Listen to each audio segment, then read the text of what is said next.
Hello guys, kembali lagi di Zoo Official. Jadi gimana nih kabar kalian? Sehat semua kan? Terima kasih ya yang sudah mau meluangkan waktu untuk menonton channel ini.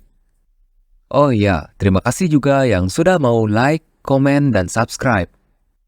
Sebelum kita memulai videonya, intro dulu ya guys.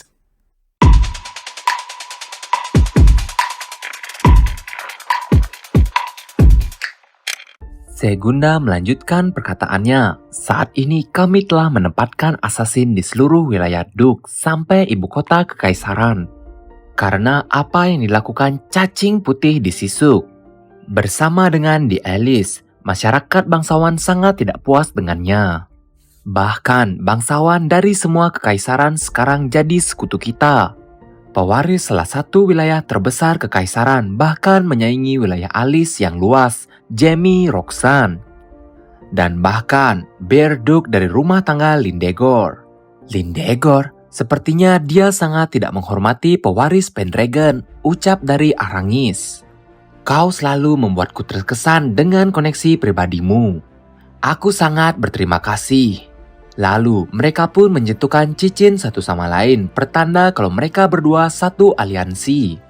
Inilah waktunya untuk pemberian gelar kerajaan, upacara besar dimulai. Mari kita sambut kebanggaan kekaisaran Lima Duk besar. Penguasa selatan Raja Laut Naga, Duke Arangis.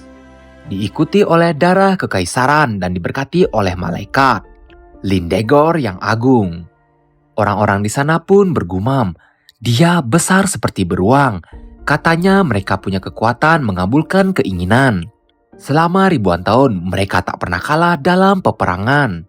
Dan sekarang untuk seseorang yang membuat heboh masyarakat setahun terakhir ini, White Dragon muda, Duke Aaron Pendragon.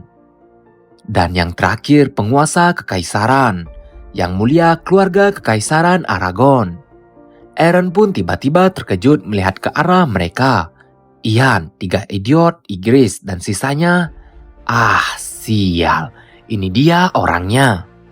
Ya, lalu para prajurit berkata, kelahiran Sisuk, anak berharga dari Baroness Erlin, Gofli Aragon. Gofli Aragon, pria yang akan mewarisi tahta di kehidupanku yang dulu. Jika Ian ibarat api, maka dia lebih seperti air. Air setenang danau. Aku tak bisa memahami emosinya sama sekali. Sebenarnya berapa usianya? 15 atau 14? Gumam Aaron yang sambil melihat ke arah Gofli. Tidak lupa juga di sini Gofli memberikan tatapan sinis ke Aaron di saat mereka berpapasan.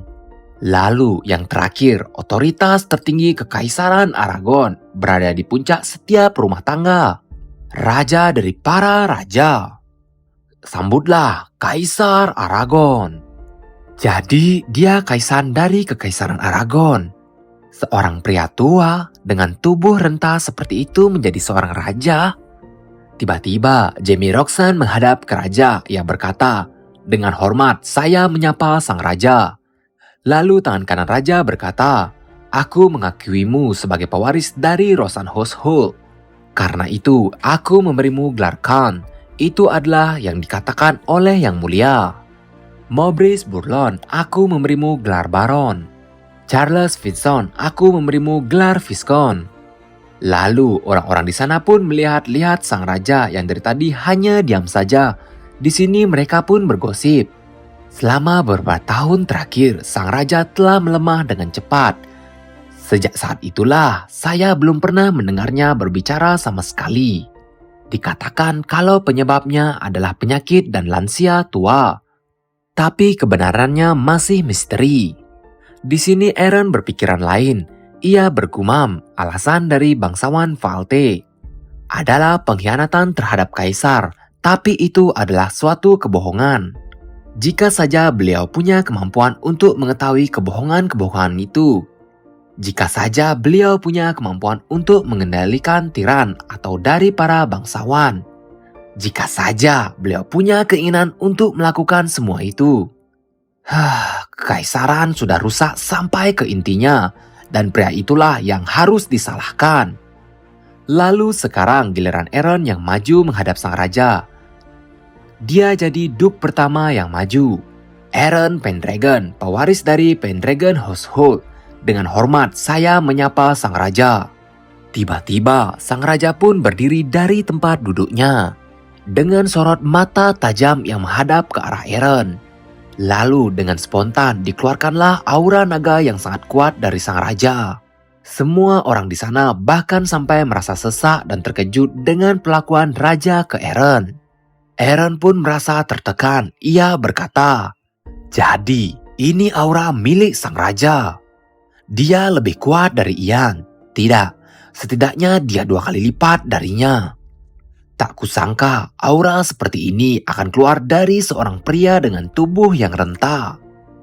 Tiba-tiba di saat Aaron ingin mengeluarkan auranya, ia teringat dengan pelatihan bersama Elkin. Elkin pernah berkata ke Aaron, "Jangan sekedar beradu dengan lawanmu.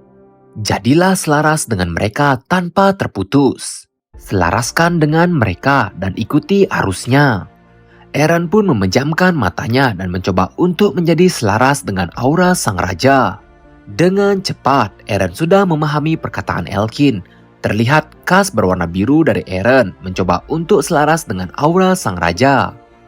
Bahkan tangan kanan raja terkejut melihat itu. Apa yang sebenarnya terjadi? Aura yang mulia dan Aaron berasimilasi. Seketika setelah Aaron berhasil selaras dengan aura sang raja, perlahan-lahan aura mereka pun memudar. Raja pun langsung menarik auranya.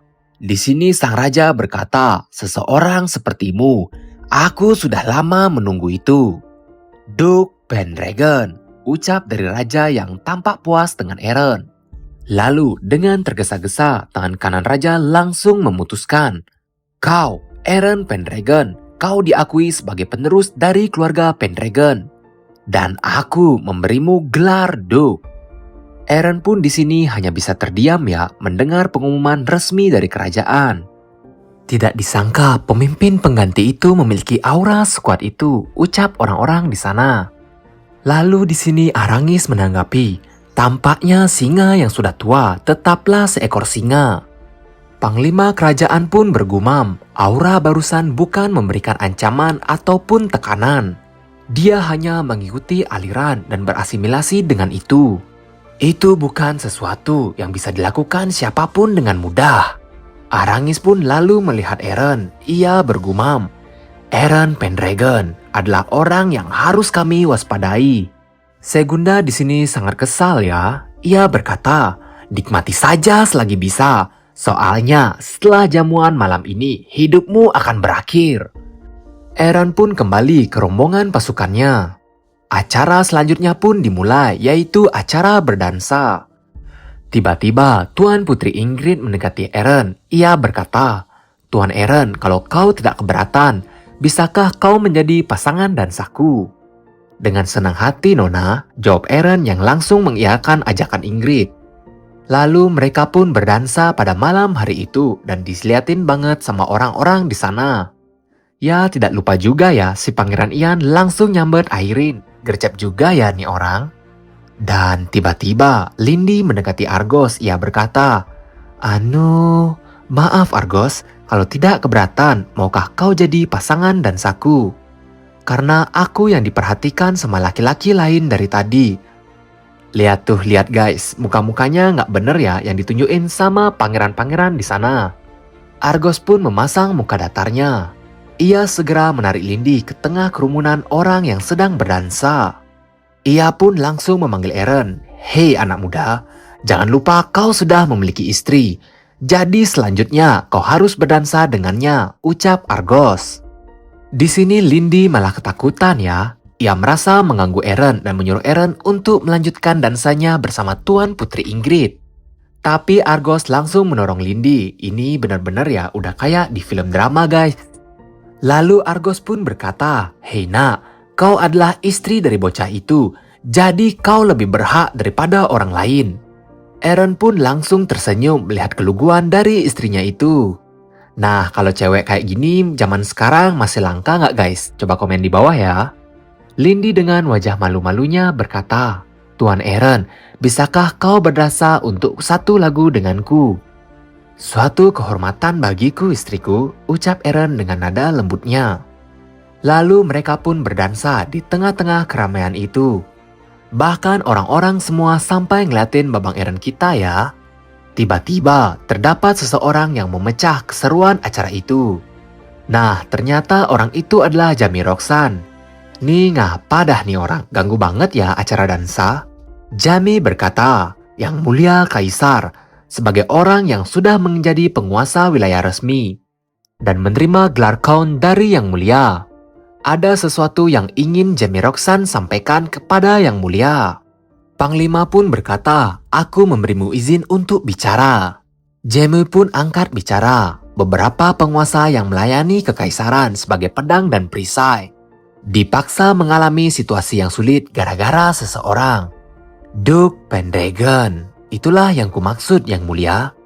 Gara-gara keterlibatannya, Count Brescia dan putra sulung Count Lofri dari wilayah besar Alis yang merupakan teman kami. Tuan Morgan mati dengan tidak adil. Memang benar kematian Morgan adalah hasil dari festival bertarung. Orang yang boleh menjatuhkan hukuman atas kejahatannya hanyalah seorang kaisar. Lalu Jami Roxan juga mengompor-ngompori orang-orang di sana agar semua ikut menyudutkan Eren. Setelah itu ia segera bersujud di depan raja untuk memberikan hukuman yang pantas untuk Eren. Di sini Ian pun merasa sangat kesal karena semua yang dibilang oleh Jami itu semuanya omong kosong. Di sini Ian pun merasa kalau banyak orang yang mendukung Jami Roxan, baik itu keluarga Arangis, Count Segunda, dan juga bangsawan lainnya. Dan hal itu bisa mengubah struktur kekuatan di kekaisaran jika terus dibiarkan. Dan setelah ia berpikir lebih jauh, di sini ia pun baru tersadar kalau semua ini dilakukan untuk menuntun Gofli naik tahta. Tiba-tiba Ian pun menghadap ke arah Eren. Ia bergumam, sial, jadi apa yang akan kau lakukan sekarang Eren? Di sini Arangis juga sedang menunggu apa yang Eren akan lakukan di situasi seperti ini. Menarik ya untuk ditunggu kelanjutan ceritanya. Hanya di Zoo Official. See you!